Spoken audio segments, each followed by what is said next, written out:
Romans says this out of chapter 12, verses 1 and 2. Therefore I urge you, brothers, in view of God's mercy, to offer your bodies as living sacrifices, holy and pleasing to God. This is your spiritual act of worship. Do not conform any longer to the pattern of this world, but be transformed by the renewing of your mind. Key. Then you will be able to test and approve what God's will is, His good, pleasing, and perfect will.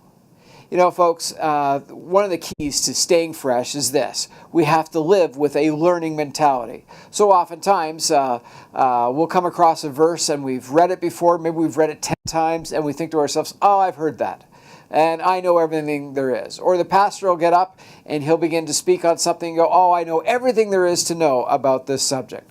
Folks, I got to tell you that when we have a fresh experience with God going on in our lives, when we are renewed daily, when we understand that His mercies are available and they're fresh for us each and every day, we can see the same verse that we've seen 5 times, 10 times, 100 times, and God can speak to us something very real, something very true to us in that moment, and it feels new.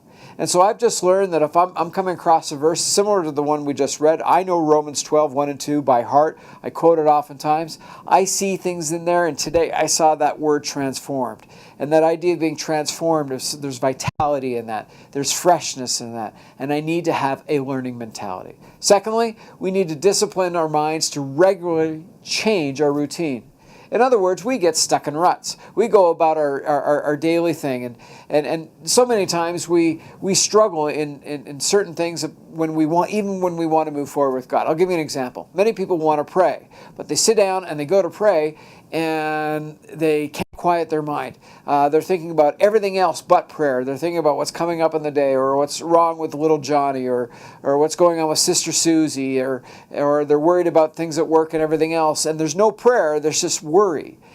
Folks, just doing that over and over again isn't going to change your prayer life. You're just going to have more and more worry sessions. So we have to learn that sometimes we have to change up our routine in order to get the results that we need. You know, scientists say that if you would drive home a different way, you will begin to notice new things. Well, it just makes sense, right? But if you keep going home the same way every day, you forget, or you just stop noticing, and something could change on your street, but you would just miss it.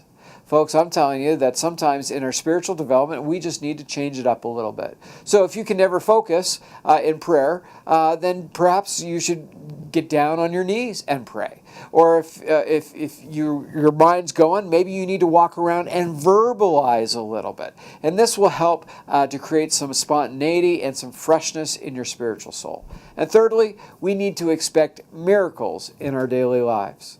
This one is so essential because so oftentimes we just learn to kind of expect the worst. We don't expect the best.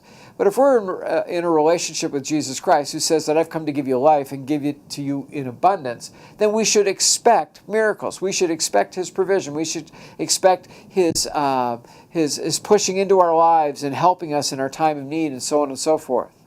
But we don't often do that. But we need to. And literally, it's really just a matter of faith. What do we expect for our day? Do we expect the same rinse and repeat lifestyle? Do we expect the same things to go on with our boss, the complaining and everything else, or the stress of the moment, or that which is going on in our families? Or do we get up believing that, hey, today is a new day. God's mercies are new every day, and I'm going to draw on the strength of the Lord, and I'm going to see His miracles. I'm going to see His intervention in my situations. Now, it may not even be in your situations, but it may be in your heart. It may be in your mind and the way you view things. And recognizing that God is raising you, He is maturing you, and He is molding you to understand that His ways are not your ways. Folks, we need to expect God's miracles in our lives. There's a story out of Scripture where a man has come to Jesus, and he's talking about his son who has tried to kill himself many times. And he says this to Jesus, "If you can help." And Jesus goes, "If." And he talks to the man about belief. And he says to the man, do you want this to happen? He goes, "I want to believe. Help me to believe." And how that begins in our life is we need to expect it. Folks, so much about our spiritual everything is the fact that it cannot grow stale, because if it goes, Revelation talks about if we have a lukewarm spiritual life, it's not really good for anything. So Scripture goes on to say, be either hot or cold. I would encourage you to be hot, fresh and hot today in your spiritual development. Hey, thanks for tuning in today. Do me a favor. Please share this with family and friends, and let's see this go all over the place. Thanks for tuning in today. God bless you.